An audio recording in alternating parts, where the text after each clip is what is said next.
Good morning and welcome to the seventh meeting.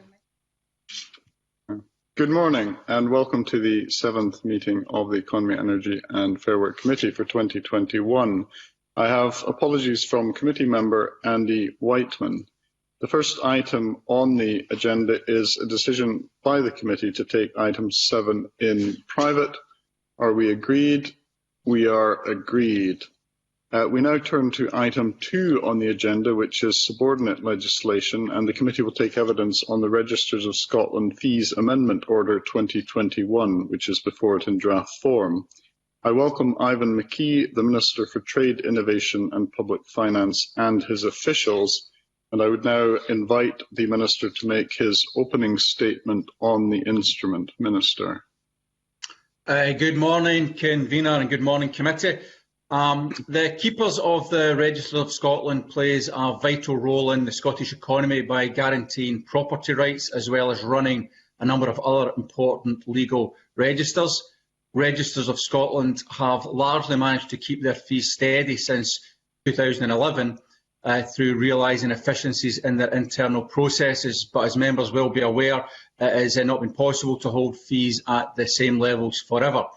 In our view, it is the right time to set a new fee structure for Registers of Scotland, which recognises the cost of doing business today. The order in front of the committee seeks to do that.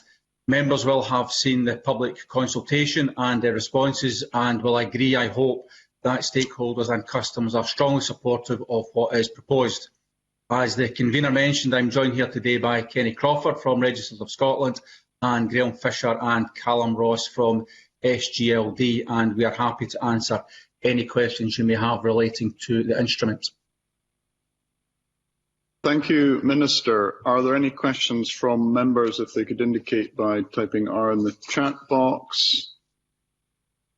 There do not appear to be any questions. Wait a second. No, there are no questions from members, so I would now move to the formal debate on the motion to approve the affirmative instrument, which we've just considered. So under agenda item 3, I would invite the Minister to formally move the motion. Formally moved. Thank you, Minister. Would any member wish to speak in the debate on the motion? No member wishes to speak, and therefore I put the question to the committee. The question is that motion S5M23985 be agreed to. Are we all agreed? That is agreed. And in light of the timing, I would invite the committee to agree that myself and the clerk will produce a short factual report of the committee's decisions and arrange to have it published. And that is agreed. So I now move to item 4 on the agenda, which again is subordinate legislation. The committee will now take evidence on this, which is the Bankruptcy Miscellaneous Amendment Scotland Regulations 2021, which is before the committee in draft form. And I welcome this morning Jamie Hepburn, Minister for Business, Fair Work and Skills, and his officials. And I would invite the Minister to make his opening statement on the instrument. Minister. Thank you, Convener. Thank you to you and your colleagues for taking the time to consider these draft regulations, which aim to make a small number of changes that I believe are very welcome to bankruptcy administration. They seek to make permanent some of the temporary changes introduced by the Coronavirus Scotland No. 2 Act 2020. There is, Convener, broad cross-sector support for these measures. The committee has written to me about consultation with smaller creditors, in particular on these regulations. I would, of course, say, Convener, it is important to consider the views of creditors on all of these issues. We've consulted with creditor groups, including a number of credit union representatives, and there have been no representations made against these proposals. As I set out in my reply to you, Convener, these changes have very limited impact on creditors. These regulations seek to entirely remove bankruptcy application fees for those in receipt of prescribed benefits, helping the most financially vulnerable in our society. They also reduce fees for everyone else dealing with unsustainable debt and in need of the relief provided through bankruptcy. This is a significant step, Convener, removing barriers to bankruptcy and encouraging those who are struggling to get the help they need, particularly important in these troubling and uncertain times. I noted with interest the recent Woolard review published by the Financial Conduct Authority last month. This deals primarily with the unsecured lending market, but it touches on the need for both the UK government and indeed devolved administrations to ensure debt solutions best serve people in financial difficulties. It mentions that it's unfair when the poorest are asked to provide £90 for a debt relief order application. So these measures go a long way to ensuring that we have a fair fees regime that recognises the barriers that exist. The regulations also provide greater flexibility and streamlining of the bankruptcy process. The increase of the minimal asset process debt threshold to £25,000 and the removal of student loans from this calculation allows the financially vulnerable easier and more seamless access to a fresh start through bankruptcy where they might require it. In conclusion, Convener, I believe these regulations provide a great opportunity to both streamline and improve the bankruptcy process, to improve access to debt relief through bankruptcy and to ensure the procedures are well placed to react to any future increase in demand. Convener, I'm joined by Fiona Henry from the Accounting and Bankruptcy and Francesca Morton from the Scottish Government's Legal Directorate, and along with them I'm happy to take any questions you and the committee may have. Thank you, Minister. Are there any questions from committee members? As there are no questions from committee members, I would now move to item 5 on the agenda, which is the formal debate on the motion to approve the affirmative instrument the Minister has just spoken to us about.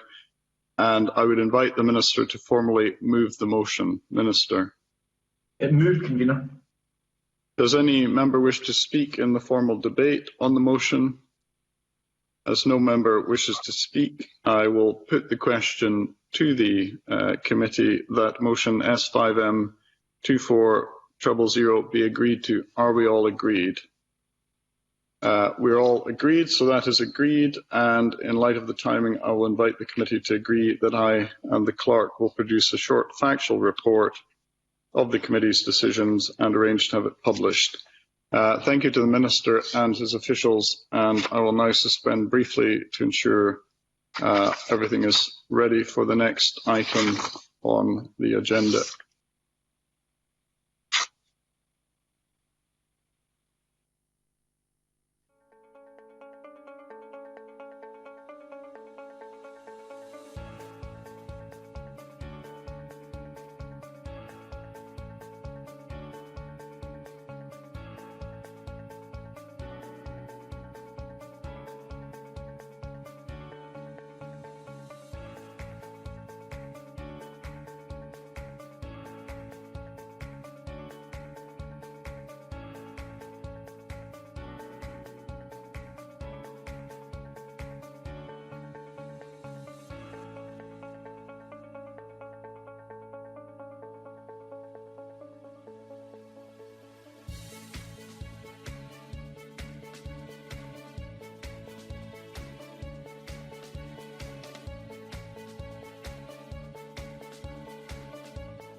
Well, welcome back to our committee meeting. We now come to agenda item 6, which is our continued consideration of the Tide Pub Scotland Bill.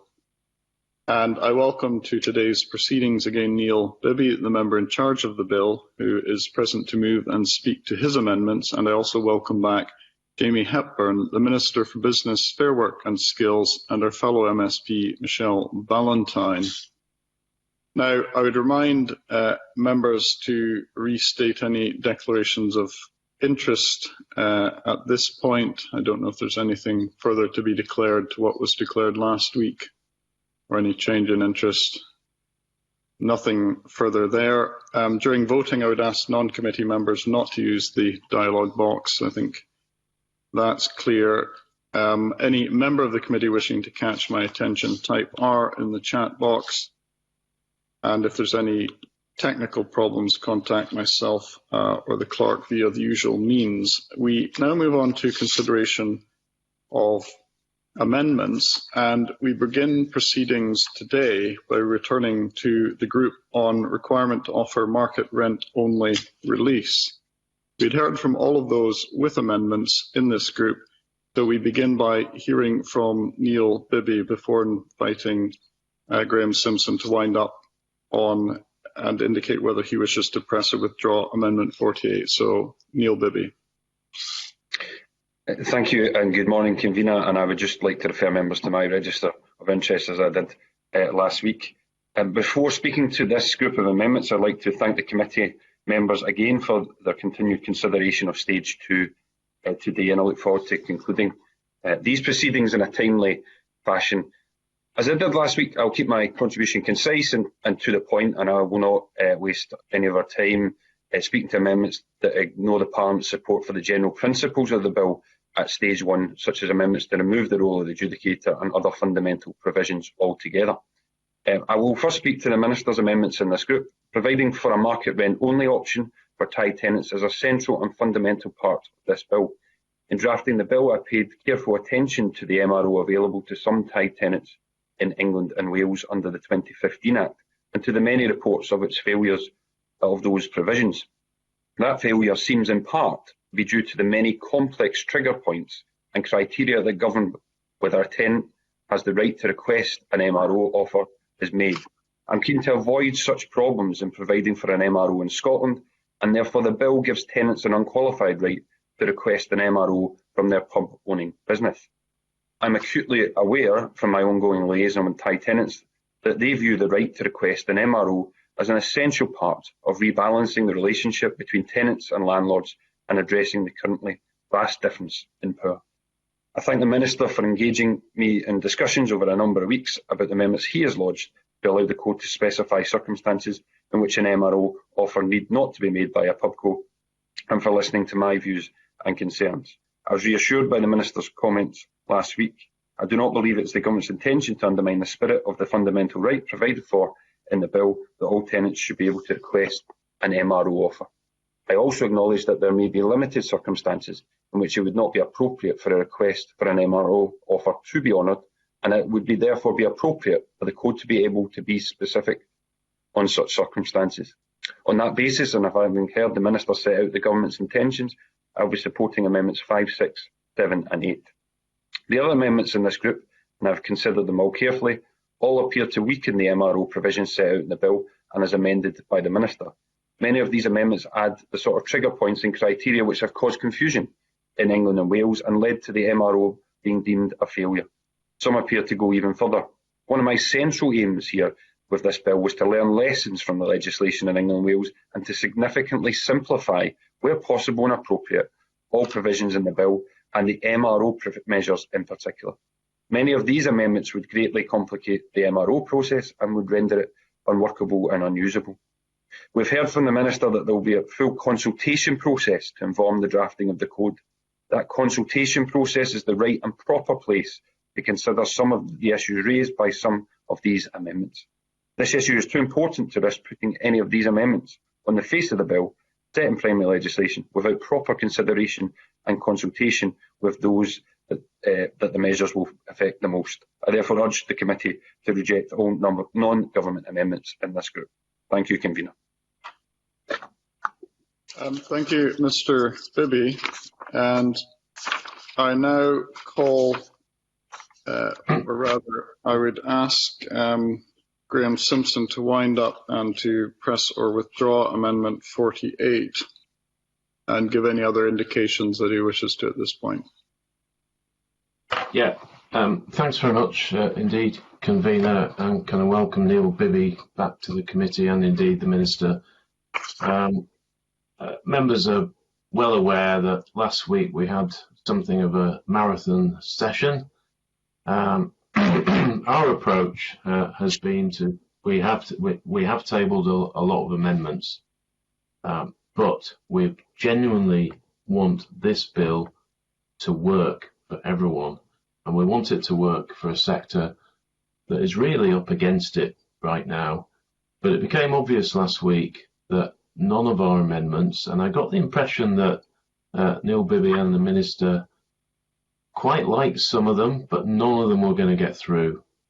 So on that basis, we have decided, myself and Maurice Golden, that we wish to withdraw all our amendments, all the amendments that are left to consider, and we will work with Neil Bibby and the Minister, if he wishes to get the best legislation possible at stage 3. I won't be speaking to any of my amendments for the rest of stage 2 because I wish to withdraw them. I won't be pressing any of them. I really want to make progress here. Thank you to Mr. Simpson. I think the technical procedure is at this point he should seek to withdraw Amendment 48, and I thank him for his indication and also indication prior to the meeting regarding the intention not to move the other amendments he refers to, which we may have to come to in terms of the formal procedures as we move through matters. But at this stage, if Mr. Simpson could confirm that he is not,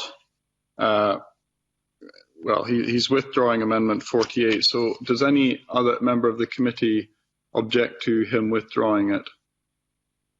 As no other committee member has objected, that amendment is therefore withdrawn.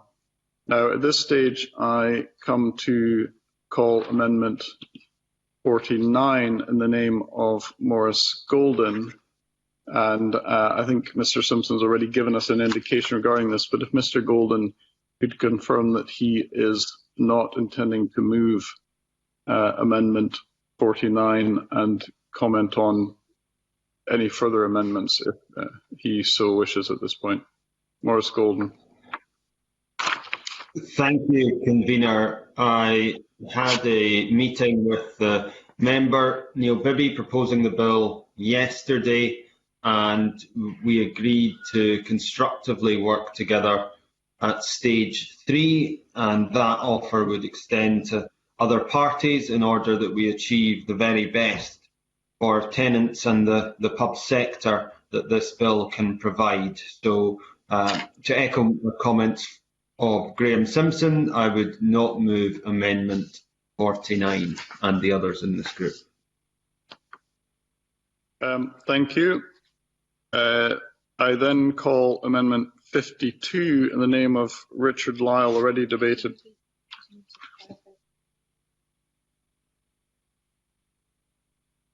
Sorry, Convener, do you want me to come in? So I call Amendment 52 in the name of Richard Lyle, and Richard Lyle to move or not to move, and he may, as the other committee members have given indication about his further amendments or proposals. Richard Lyle. Well, Convener, thank you very much. Since consensus is breaking out all over the land, I'm sure I'll be quite happy to withdraw my amendment also, in keeping with the comments of my Tory colleagues, since they have decided to change their minds and withdraw their amendments. I'll certainly agree to do the same. Thank you.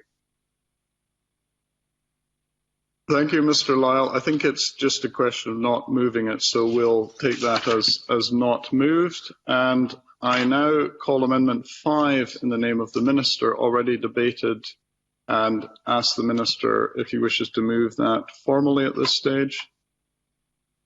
I hope the committee will forgive me, Convener. Moved. I don't think we need to forgive you on this occasion, Minister. So the question technically does not arise. The question is that Amendment 5, however, be agreed to. Are we all agreed? We are agreed. And there are then further amendments to call. Amendment 53 in the name of Rachel Hamilton, already debated with Amendment 48. Now, Rachel Hamilton is not present at today's meeting and has given an indication that she is not moving that amendment nor the other amendments, and so that amendment is not moved, as also Amendment 54 is not moved. Now, Richard Lyle has indicated he is not moving Amendments 55 and 56. And I call Amendment 57 in the name of Alexander Stewart. Alexander Stewart is not present at today's meeting, and as previously indicated, he does not intend to move this amendment, and therefore that is treated as not moved.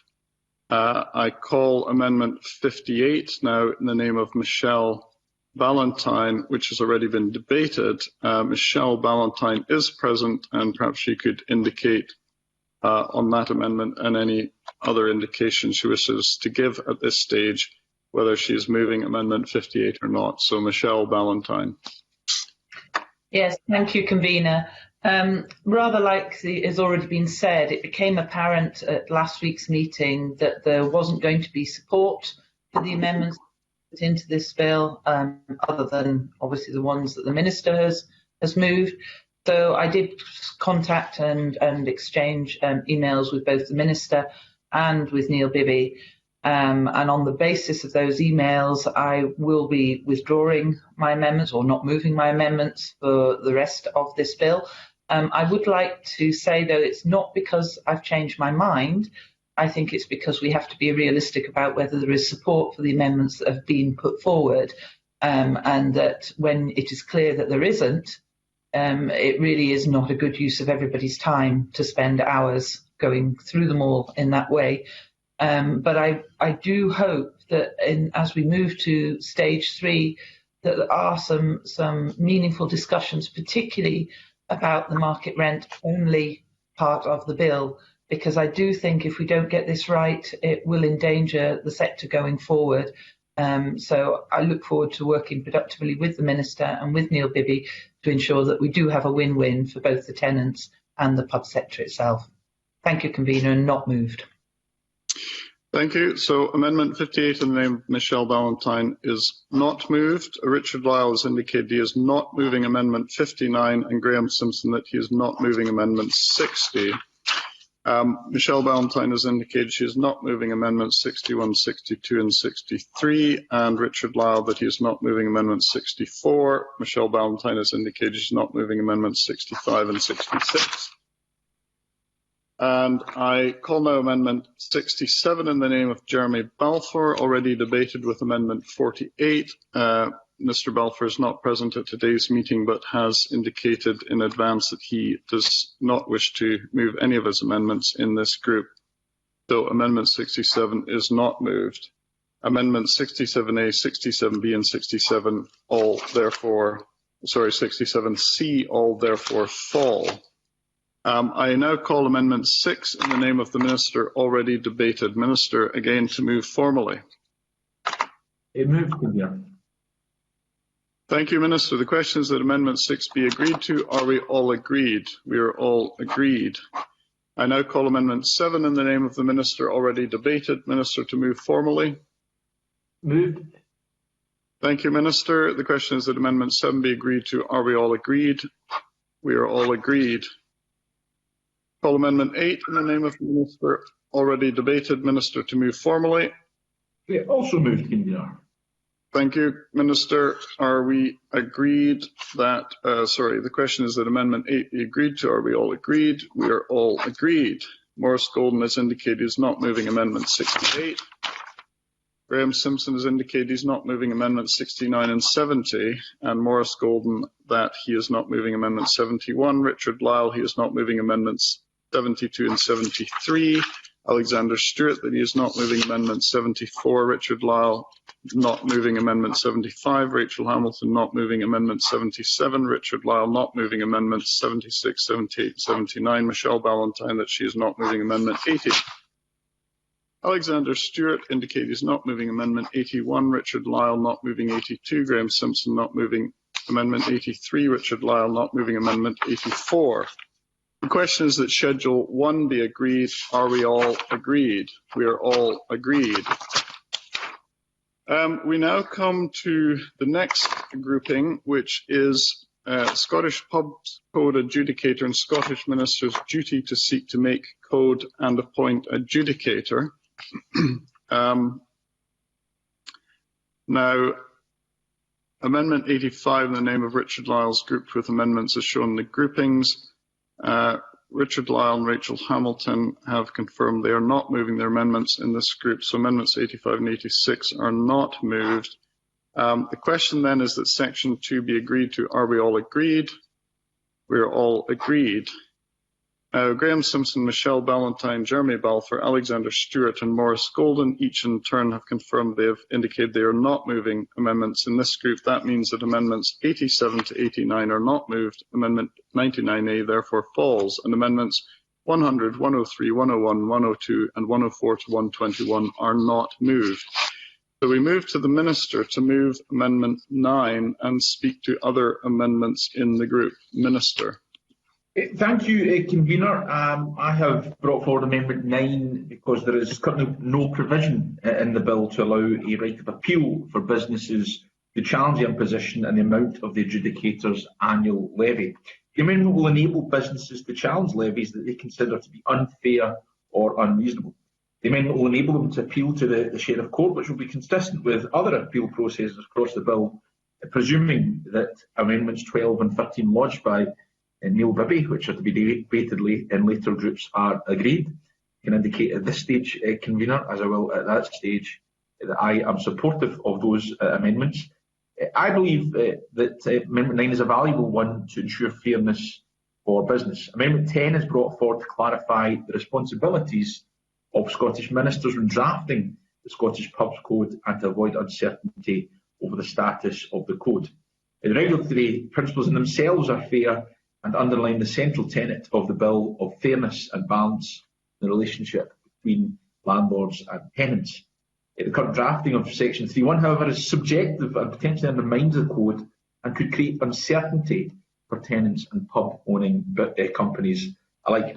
I think the amendment requiring ministers to use their best endeavours to exercise the power to make the code consistently with the regulatory principles is more appropriate and more legally sound. Amendment 11 is brought forward to ensure a consistent approach is taken with regard to the application of regulatory principles for the adjudicator. I was going to speak to other amendments in this group, but it will be a bit quicker now, Convener. Other than those of Mr. Bibby, Amendments 1, 2 and 3. These relate to an area that I set out as being important in stage 1 debate. Sufficient time be given to draft the code that this bill requires. I am grateful to Mr. Bibby for the time he gave in discussing this matter with me. Mr. Bibby will of course speak to his own amendments, but I agree that we need 2 years rather than 1 to publish the code. We need time to do this properly, and as I've made clear consistently last week, consult fully with stakeholders to make sure we get the code right. And similarly, I also agree that a first review of the code after 2 years and every 3 years thereafter is a sensible timescale, allowing time for any changes to bed in and avoiding a constant cycle of review. So I'd ask members to support Amendments 9, 10 and 11 in my name, and indeed those in Mr. Bibby's name as well. And Convener, I move Amendment 9 in my name. Thank you, Minister. I now call on Neil Bibby to speak to Amendment 1 and other amendments in the group. Neil Bibby. Thank you, Convener, and can I thank those members who have withdrawn their amendments for doing so and for the spirit of their comments. As Michelle Ballantyne said, it was clear from the committee last week that the vast majority of the amendments were unlikely to gain support. I think it's preferable for the bill to pass with as wide as consensus as possible, as I've said from the very start of the bill, and I'm happy to continue discussions with members who have indicated they wish to do so at stage 3. And I also want to acknowledge the helpful discussions I've had with Mr. Golden yesterday and his indication that a handful of amendments may return at stage 3. I'm certainly happy to engage with him and hopefully agree on the best way forward for Scotland's Thai pubs. I will first speak to my amendments in this group and related other amendments. At present, the bill requires the Scottish Government to lay the regulations containing the code and appoint an adjudicator within 1 year of the day after the bill receives royal assent.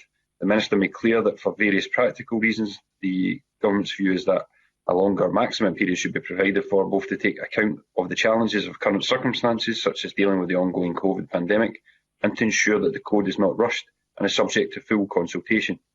Amendment 1 therefore increases the maximum time period to 2 years.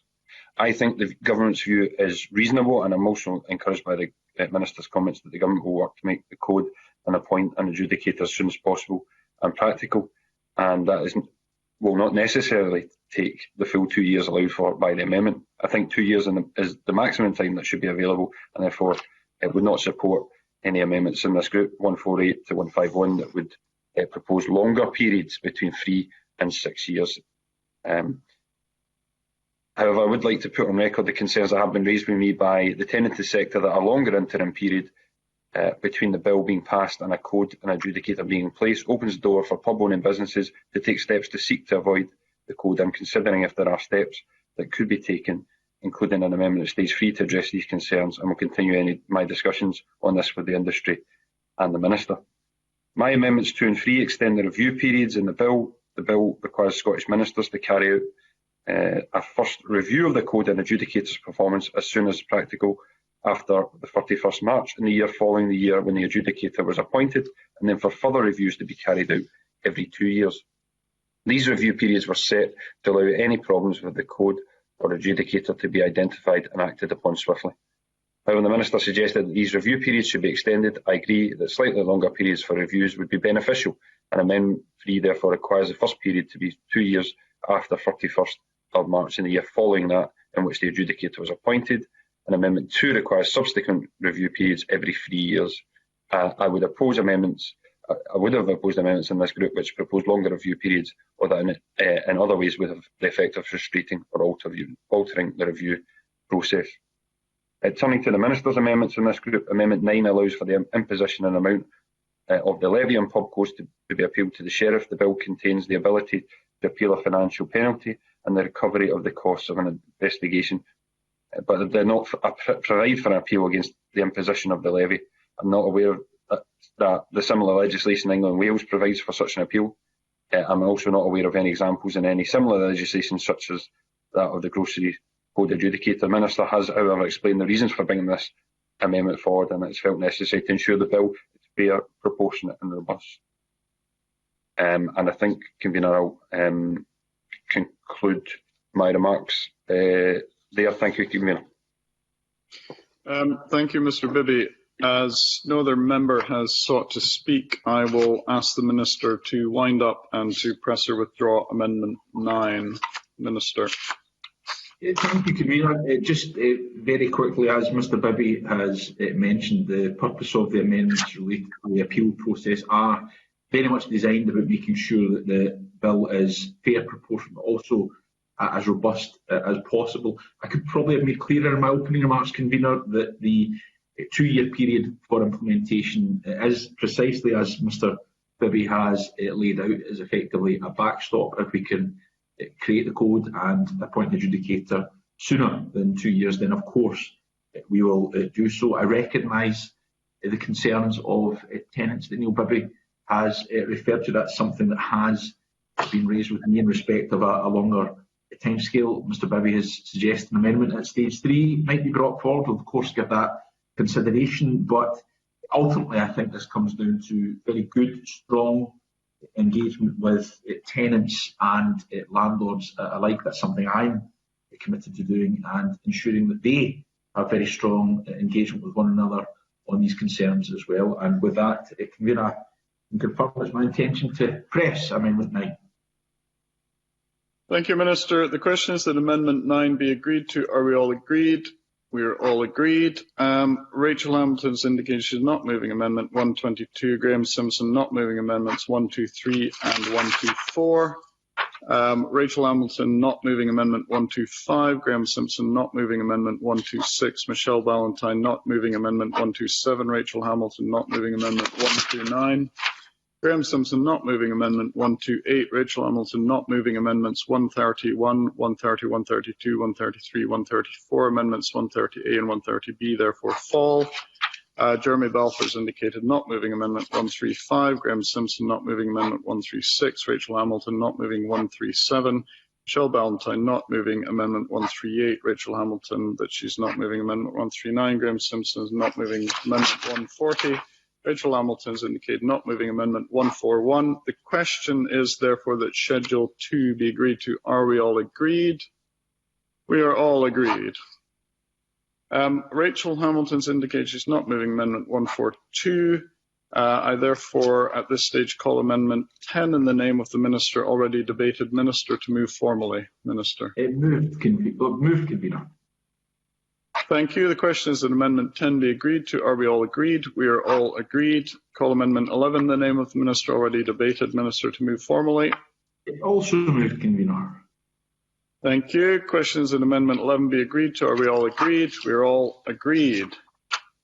Graham Simpson has indicated not moving Amendment 143. Richard Lyle not moving 144. Michelle Ballantyne not moving Amendment 145. The question is that Section 3 be agreed to. Are we all agreed?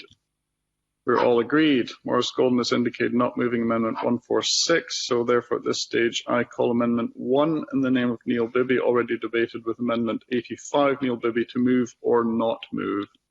Moved. Thank you. The question is that Amendment 1 be agreed to. Are we all agreed? We are all agreed. Graham Simpson has indicated he is not moving Amendment 148. Maurice Golden not moving 149. Rachel Hamilton not moving Amendment 150. Richard Lyle not moving 151. Rachel Hamilton not moving 152. Graham Simpson not moving 153. Maurice Golden not moving 154. Graham Simpson has indicated he is not moving Amendment 155. Maurice Golden not moving 156. Graham Simpson not moving Amendment 157. Rachel Hamilton not moving 158. Question is that Section 4 be agreed. Are we all agreed? We are all agreed. So Richard Lyle, Section 5, we're now on. Richard Lyle's indicated not moving Amendment 159. Maurice Golden not moving 160. Rachel Hamilton not moving Amendments 161, 162, 163. I therefore at this stage call Amendment 2 in the name of Neil Bibby, already debated. Neil Bibby, to move or not move. I moved, Convener. Moved. Thank you. The question is that Amendment 2 be agreed to. Are we all agreed? We are all agreed. Maurice Golden has indicated he is not moving Amendment 164. Richard Lyle not moving 165. Maurice Golden not moving 166. Rachel Hamilton not moving 167. Richard Lyle not moving 168. At this stage, I therefore call Amendment 3 in the name of Neil Bibby, already debated. Neil Bibby, to move or not move Amendment 3. Moved. Moved. Thank you. The question is that Amendment 3 be agreed to. Are we all agreed? We are all agreed. Graham Simpson's indicated he is not moving Amendment 169. Maurice Golden not moving 170. Richard Lyle not moving 171. Maurice Golden not moving 172. The question is that Section 5 be agreed to. Are we all agreed? We're all agreed. Rachel Hamilton has indicated she's not moving Amendment 173. The question is that Section 6 be agreed to. Are we all agreed? We are all agreed. We now come to Section 7 and unenforceability of contract terms. Now, Amendment 174 in the name of Michelle Ballantyne, grouped with 175. Both Michelle Ballantyne and Maurice Golden have indicated not moving Amendments 174 or 175, so they're not moved. We move on. The question is that Section 7 be agreed to. Are we all agreed? We are all agreed. Then Section 8, Amendment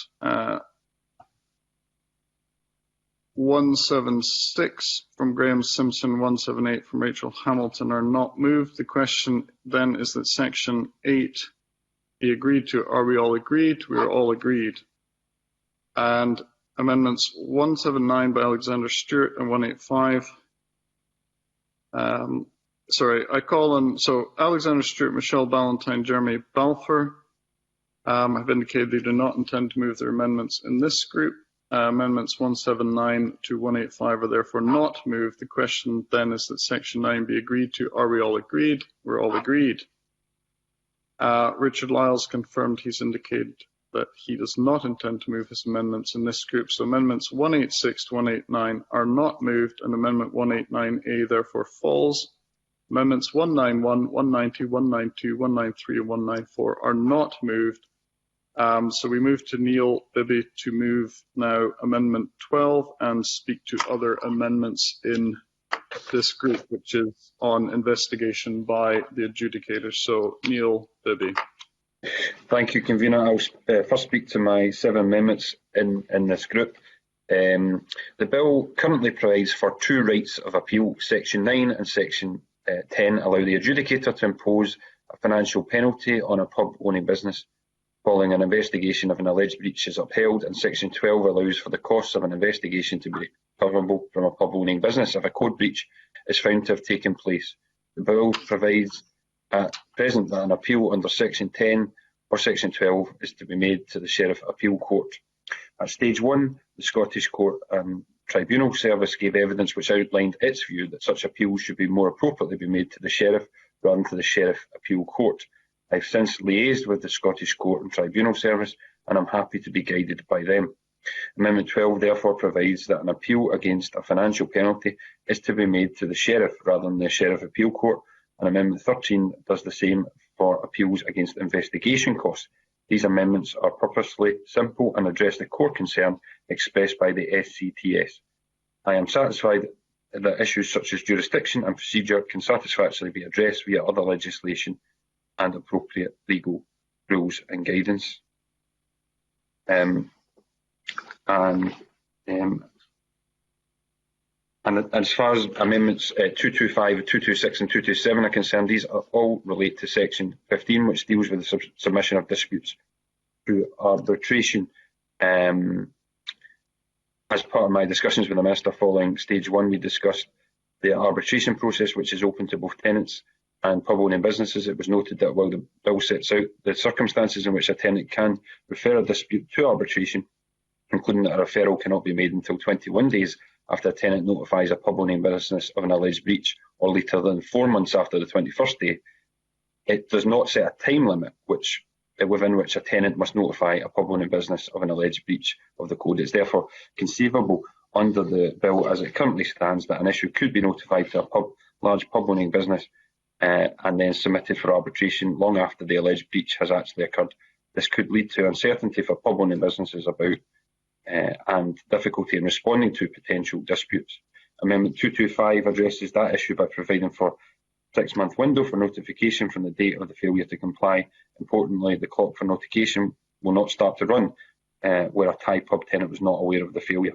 Amendments 226 and 227 are consequential amendments which ensure that the provisions that provide clarity on how the existing 4-month periods are calculated also apply to the new 6-month periods. Thank you, Convener. Thank you very much, Mr. Bibby, and I would ask you therefore to move Amendment 12. And I move Amendment 12, sorry, Convener. Thank you very much. And so the question is that Amendment 12, let me just check my technical script here. Yeah, thank you. Now, Maurice Golden's confirmed he's not moving his amendments in the group. No other member wishes to speak on this, so I call now on the Minister. Convener, in the interest of time and not wishing to detain or delay the committee, I think Mr. Bibby has already laid out and articulated very clearly the rationale and the reasons for his amendments, and I support them and urge the committee to do likewise. Thank you, Minister. Mr. Bibby, to wind up, press or withdraw Amendment 12. Thanks, Convener. Thank the Minister for his support for these amendments and his constructive engagement on them, and just move Amendment 12. Thank you. All right. The question is that Amendment 12 be agreed to. Are we all agreed? We are agreed. Yeah, so because there is a preemption, I then go straight to Amendment 196 because Amendment 195 cannot be called because of the preemption. So therefore, Rachel Hamilton's indicated she is not moving Amendment 196, and the question is therefore that Section 10 be agreed to. Are we all agreed? We are all agreed. And Graham Simpson has indicated he is not moving Amendments 197, 198, 199. Rachel Hamilton not moving Amendment 200. The question therefore is that Section 11 be agreed to. Are we all agreed? We are all agreed. Alexander Stewart indicated not moving Amendment 202. Michelle Ballantyne not moving 203. Graham Simpson not moving 204. Alexander Stewart not moving 205. Michelle Ballantyne not moving 206. Jeremy Balfour not moving Amendment 207. Graham Simpson not moving 208 and 209. Rachel Hamilton not moving Amendment 210. I therefore call at this stage Amendment 13 in the name of Neil Bibby, already debated. If this amendment is agreed to, Amendment 211 falls due to preemption. Neil Bibby to move or not move? A move, Convener. Thank you. The question is that Amendment 13 be agreed to. Are we all agreed? We are all agreed.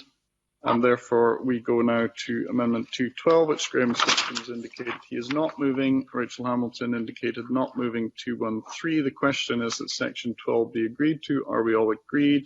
We are all agreed. In Section 13, therefore, I call Amendment 4 in the name of Neil Bibby, already debated. Neil Bibby to move or not move? Move, Convener. Thank you. Questions that Amendment 4 be agreed to. Are we all agreed? We are all agreed. I now call Amendment 214 in the name of Neil Bibby, already debated. Neil Bibby to move or not move? Move, Convener. Thank you. Question is that Amendment 214 be agreed to. Are we all agreed? We are all agreed. Rachel Hamilton's indicated she is not moving Amendments 215 and 216. The question, therefore, is that Section 13 be agreed to. Are we all agreed? We are all agreed. Turning to Section 14, Graham Simpson's indicated not moving Amendments 218 and 219. Jeremy Balfour not moving 220. Graham Simpson not moving 221 and 222. Alexander Stewart not moving 223. Michelle Ballantyne not moving 217. Rachel Hamilton not moving 224. The question is that Section 14 be agreed. Are we all agreed? We are all agreed. I now call Amendment 225 in the name of Neil Bibby, already debated. Neil Bibby to move or not move? Move, Convener. Move. Thank you. And the question is that Amendment 225 be agreed to. Are we all agreed? We are all agreed. Call Amendment 226 in the name of Neil Bibby, already debated. Neil Bibby to move or not move? Move, Convener. Move. Thank you. The question is that Amendment 226 be agreed to. Are we all agreed? We are all agreed. Call Amendment 227 in the name of Neil Bibby, already debated. Neil Bibby to move or not move? I think you're possibly on. Thank you. I think you were possibly on mute. All right. The question is that Amendment 227 be agreed to. Are we all agreed? We're all agreed. Graham Simpson indicated not moving Amendment 228. Rachel Hamilton not moving 229. The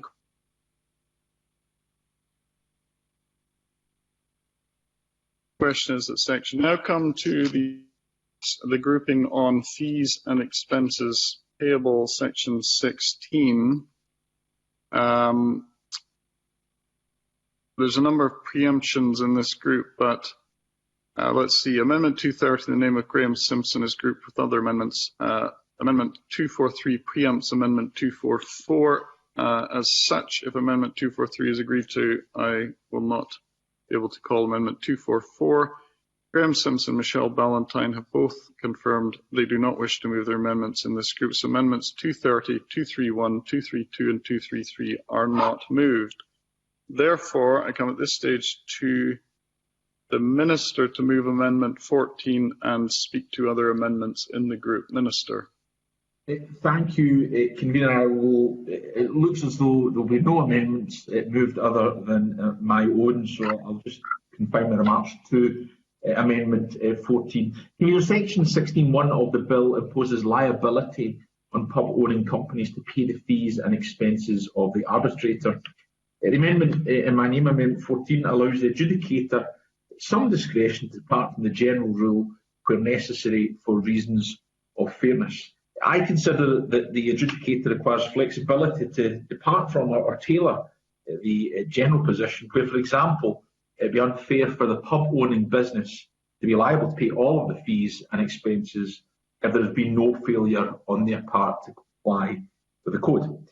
My Amendment 14 will allow pub-owning businesses to ask the adjudicator to decide whether any of the pub-owning businesses' liability to pay fees and expenses should be relieved, and if so, whether any or some of that liability should be borne by the tenant. And on that basis, I would ask members to support Amendment 14 in my name, which I move now, Convener. Thank you, Minister. Richard Lyle, Rachel Hamilton, Maurice Golden and Jeremy Balfour have indicated they do not wish to move their amendments in this group, and no member of the committee wishes to speak in it. I therefore come to Neil Bibby for any comments he may have. Thank you, Convener. I think the Minister has set out very well the reasons for his amendments there, and I'm happy to support. Thank you, Mr. Bibby. Minister, to wind up, press or withdraw Amendment 14. It would seem unreasonable, unnecessary to add anything else, Convener. Well, please don't. I would. You're pressing the amendment, are you, then, in that case? Oh, yes, indeed, Convener. I'm asking the committee to support my amendment, please. Thank you for that confirmation. The question is that Amendment 14 be agreed to. Are we all agreed? We're all agreed. Rachel Hamilton indicated not moving Amendment 234. The question is then that Section 16 be agreed to. Are we all agreed? We're all agreed. Graham Simpson's indicated not moving Amendments 235 to 240. Richard Lyle not moving Amendment 241. Rachel Hamilton not moving 242. Maurice Golden not moving 243. Rachel Hamilton not moving 244. Jeremy Balfour not moving 245. Rachel Hamilton not moving amendments 246 and 247. The question is at this stage then that Section 17 be agreed to. Are we all agreed? We're all agreed. Graham Simpson not moving Amendment 248. Jeremy Balfour not moving 249. Rachel Hamilton not moving 250. The question therefore at this stage is that Section 18 be agreed to. Are we all agreed? We're all agreed. We now come to the next grouping, which is reports on avoidance, Section 19. Now,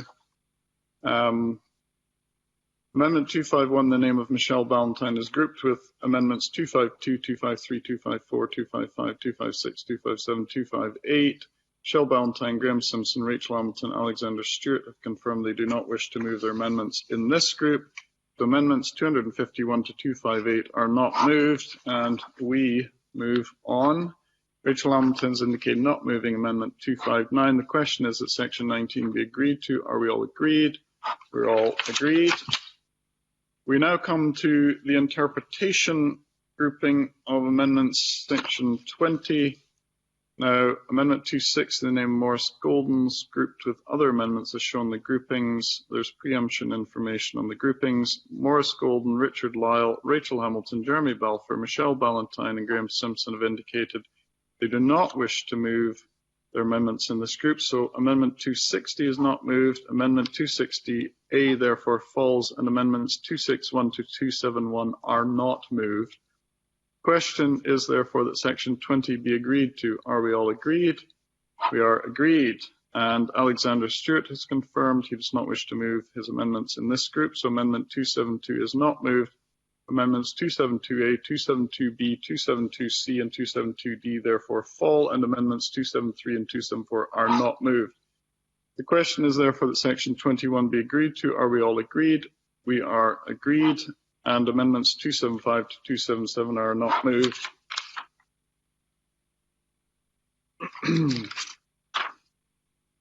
So at this stage, the question is that Section 22 be agreed to. Are we all agreed? We are all agreed.